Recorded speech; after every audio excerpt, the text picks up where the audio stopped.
दोस्तों, बरतानिया के जो वजीर आजम हैं केयर स्टार्मर, वो इंडिया पहुंच गए। पता है इंडिया में ना लोगों को होता है नए नए तरीके आजमाना, वो ये नहीं होते हम लोगों की तरह कि जी स्टैंडर्ड है तो ये ऑडी रखनी है, ये स्टैंडर्ड है तो रिक्शे में बैठना है, ये स्टैंडर्ड है तो मोटरसाइकिल फिट। ब्रिटेन के प्रधानमंत्री कियर स्टार्मर का 2 दिवसीय भारत दौरा ऐसे वक्त पर शुरू हुआ जब वैश्विक आर्थिक और सामरिक संतुलन नई परिभाषाएं गढ़ रहा है। पाकिस्तान से 12 मल्टीनेशनल कंपनीज निकल चुकी हैं। आप इस एक साल को निकालिए और पिछले 10 साल प्राइम मिनिस्टर नरेंद्र मोदी के याद करें। उन्होंने अपनी कौम के लिए, अपने लोगों के लिए जो खिदमत अंजाम दी है ना, मेरी ख्वाहिश ये है कि पाकिस्तान में भी कोई ऐसा वज़ीर आज़म हो कि अपनी कौम के लिए खिदमत अंजाम दे। मुल्क की मईशत एक बार फिर अवाम और पॉलिसी साजों के लिए बड़े सवालात खड़े कर रही है। हुकूमत के माशी इस्तेहकाम के दावों के बावजूद सितंबर में महंगाई 10 माह की बुलंद तरीन सतह पर पहुँच गई है। महंगाई बेलगाम, अवाम परेशान है। अशिया खुर्दोश के बढ़ते दाम अवाम की जेबों पर भारी पड़ने लगे हैं। कीमतों में होशरुबा इजाफे के बाद आम आदमी सिर्फ कीमतें पूछने तक महदूद रह गया। अच्छा, मुझे तो I was not expecting this visit, और ये यकदम विजिट आया है which is of significant nature in a sense के ये चीज़ establish करना कि उनका दौरा and all this ये शायद पता होगा, लेकिन मैंने शायद फॉलो नहीं किया होगा इस दौरे को। महंगाई का जिन बोतल से बाहर आ गया, खुद साख्ता महंगाई अरूज पर है। सैलाब की तबाहकारी से फसलों को नुकसान पहुँचने के बायस सब्जियों की कीमतों में होश रबा इजाफा। सब्जी और फलों की कीमतें आसमानों से बातें कर रही हैं। सब्जियां और फल गरीब की कुव्वते खरीद से बाहर हो गए। गरीब फल खाने तो दूर हाथ भी नहीं लगा सकता। इसके अलावा पाकिस्तान पर कर्ज के जारी होने वाले एदाद-ओ-शुमार के मुताबिक गुज़िश्ता माली साल में पाकिस्तान पर कर्जा 13% इजाफे के साथ 80,600 अरब रुपए पर पहुंच चुका है। हम लाते हैं टॉक शोज और अनलिमिटेड एंटरटेनमेंट सिर्फ यूट्यूब पर। अगर आपने अभी तक हमारा चैनल सब्सक्राइब नहीं किया तो अभी सब्सक्राइब करें और बेल आइकॉन को क्लिक करके हमारी लेटेस्ट वीडियोस के बारे में अपडेट जानें।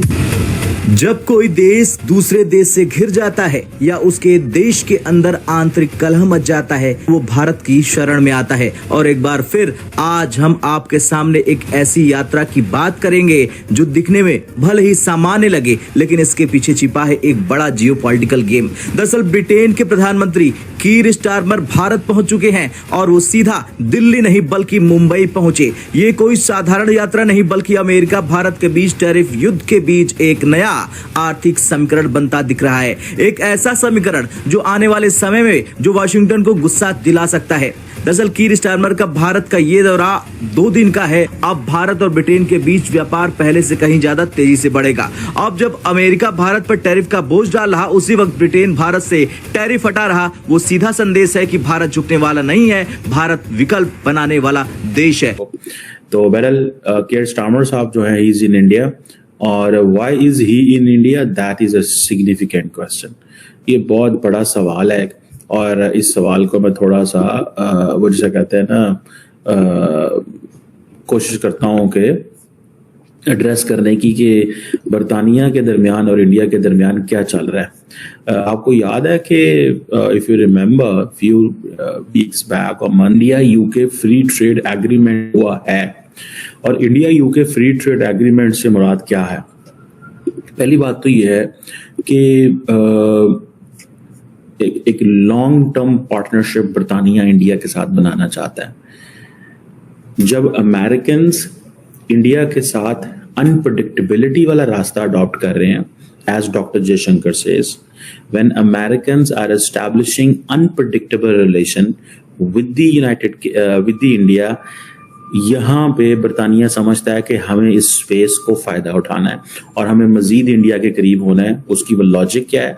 उसकी लॉजिक ये है कि उनके साथ काम करना है। उसकी लॉजिक ये है कि फ्री ट्रेड एग्रीमेंट किया हुआ है इनके साथ। उसकी लॉजिक ये है कि, और वो फ्री ट्रेड एग्रीमेंट में आई थिंक जुलाई में हुआ है इस साल, if I am not wrong. और दूसरी बात ये है कि जो अभी 2 साल पहले तो बरतानिया के पिछले वज़ीर आज़म जो थे वो आए हुए थे, ठीक है जी। अब वो जितनी भी कंपनीज हैं वो सारी की सारी जो ब्रिटिश बिजनेस कम्युनिटी है वो साथ है। Scottish whisky, engineering, this that, वो सारा चल रहा है। फिर बरतानिया and UK are having a vision 2035, और इसका मतलब ये है कि India UK are going to have a comprehensive strategic partnership. Road map है जिसे विजन 2035 कहा जाता है, जिसमें तमाम technology, education, science, security, climate, this that, सारा कुछ इसमें जो है वो हो रहा है। सो इस चीज को थोड़ा सा what we have to understand. दूसरी बात यह है कि एक वो जिसे कहते हैं ना, सुनने में आ रहा है 125 CEOs, एंटरप्रेन्योर्स, यूनिवर्सिटी प्रोफेसर्स, हर चीज वो लेके आ रहे हैं। ये वैसे फ्रेंकली स्पीकिंग दौरे की नेचर भी ऐसी ही होनी चाहिए, way you come with a lot of business community members, with lot of people who are into this game, जो इस गेम का हिस्सा है, आप उनके साथ आते हैं, ठीक है जी। तो ये चीज जो है दैट इज देयर। और मैं जब इसको देखता हूँ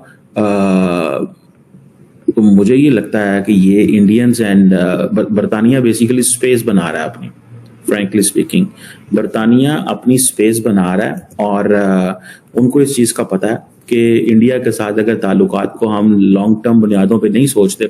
अच्छा, मज़े की बात यह है, अभी रिसेंटली मैं एक ऐसे बंदे से मिला जिसका ताल्लुक ब्रिटिश सिस्टम से था, तो उसने मुझे कहा कि हम 30 साल बाद का सोच रहे हैं। क्यों सोच रहे हैं 30 साल बाद का? बिकॉज अभी तो सारी की सारी जो पार्टनरशिप है, जो रिलेशनशिप है, वो एस्टैब्लिश हो रहा है, ठीक है।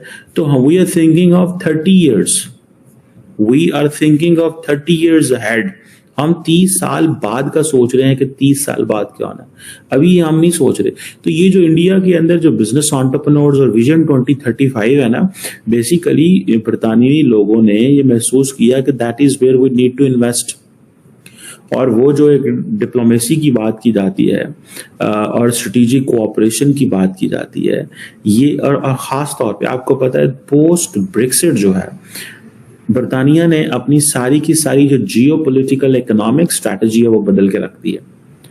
बरतानिया की जियोपॉलिटिकल इकोनॉमिक स्ट्रैटेजी चेंज हो गई है because they needed more partners, they needed everyone.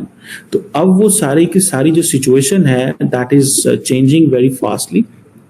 इस चीज को देखते हुए इंडियंस और बरतानवी जो है वो एक ही चीज पे फोकस कर रहे हैं कि how we can improve our relations, हम अपने रिलेशंस को कैसे इम्प्रूव कर सकते हैं। सो इस चीज को ज़हन में रखें। ये जो उनका मेरे हाल है is a first visit I think जब से वो प्राइम मिनिस्टर बने हैं, और वो यही कह जी हम स्ट्रॉन्गर प्रॉस्परस फ्यूचर, तो that is something very significant इस सेंस में। पाकिस्तान से 12 मल्टीनेशनल कंपनीज निकल चुकी हैं, जा चुकी हैं छोड़ के। यानी पाकिस्तान में जो मल्टीनेशनल्स काम करती हैं उसमें एक बड़ी खबर ये आ रही है कि उसमें से बड़ी बड़ी मल्टीनेशनल्स जो हैं वो पाकिस्तान छोड़ के या वहां से अपना बिजनेस समेट के चली गई हैं। ये मैं नहीं कह रही, ये कहना है बहुत बड़े जर्नलिस्ट, पाकिस्तान के 2 सबसे बड़े जर्नलिस्ट जो कहे जाते हैं, यानी कि नजम सेठी और हामिद मीर। नजम सेठी साहब और हामिद मीर साहब ने प्रोग्राम्स किए हैं और उन प्रोग्राम्स के अंदर उन दोनों ने इस टॉपिक पर बात की है कि ये क्या वजह है कि पाकिस्तान से जो बड़ी से बड़ी मल्टीनेशनल कंपनीज कुछ काम करती हैं वो भी अपना बोरिया बिस्तर समेट कर निकल गई हैं, चली गई हैं। अच्छा, अब मैं आपको बता देती हूँ, एक तो ये बात, फिर उसके ऊपर मैंने देखा कि खबर तो चला रहे हैं, उसके अंदर बहुत सारे फैक्टर्स हो सकते हैं कि वहां पर जो है क्या इकोनॉमी कैसे हालात है, लेकिन एक तरफ खबर ये चलती है कि जी जो है डिफॉल्ट से बहुत दूर चले गए, इकोनॉमी बहुत अच्छी हो गई, साथ ही ये वाली खबरें भी चलती रहती हैं। तो फिर बिजनेसेस जो है क्यों वहां से बोरिया बिस्तर समेट के जा रहे हैं। दूसरा ये भी कि करेंसी की वैल्यू क्या कम हुई है। फिर ये कि वहां पे आपको पता है कि जो रेड टेप है उसका बड़ा एक मसले मसाइल रहते हैं कि भाई वो बड़े से बड़ा जो है ना वो कोई उसको बिजनेस पे पहले तो सी रिश्वत। अब IMF अपने असली रूप में आ चुका है। ये वेस्टर्न नेशंस का एक फॉरेन पॉलिसी का एक इदारा है, वो उसके जरिए पाकिस्तान को काबू में रखेंगे। तो आपको ये वीडियो कैसा लगा कमेंट बॉक्स में जरूर लिखिए। इस वीडियो को लाइक कीजिए, शेयर कीजिए, सब्सक्राइब करना ना भूलिए आपके चैनल EFC को। मिलते हैं अगली वीडियो में। जय हिंद।